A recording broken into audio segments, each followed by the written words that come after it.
Hey, if you're anything like me, you get bored pretty easily playing all your scales. You know, the ones that sound like this. Oh my god, bro. So here's a quick idea that you can start applying today to all your scales to make them a little bit more interesting. For reference, we're going to be using the F major scale. In my case, I'll be playing the G major scale since I'm on tenor sax, but for simplicity's sake, we'll be referring to it in concert key. In this case, F major scale.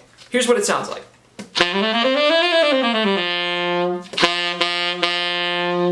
Now what we'll be applying is something called an enclosure. And what an enclosure is approaching a target note above and below through chromatic or diatonic means. In this case, we'll be using aspects of the chromatic scale to reach our target note. Again, here's F. So we're going to start this idea a whole step below F, which is E flat. Going up a half step to E. Taking a step back, thinking about our target note again, F, going up a whole step, which would be G. Down a half step to G flat.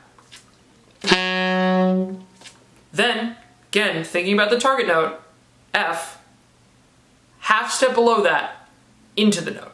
So it would sound like this. And so all these ideas together, you get something that sounds a little like this. Again, a little bit faster. And you're going to apply this idea to every single note in the scale.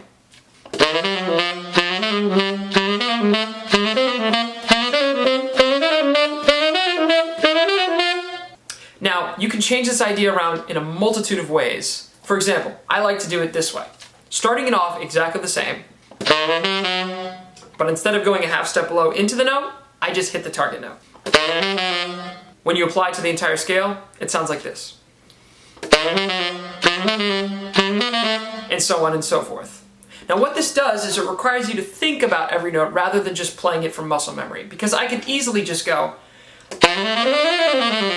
all day long without thinking about the notes. But this really requires me to dig deep and think about which note I'm supposed to hit. Now what you can do with this is apply it to any of your scales, any of your warm-ups, or just plain improvising.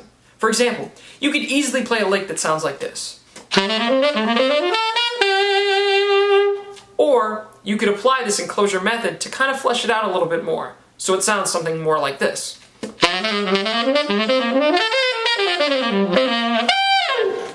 Happy practicing.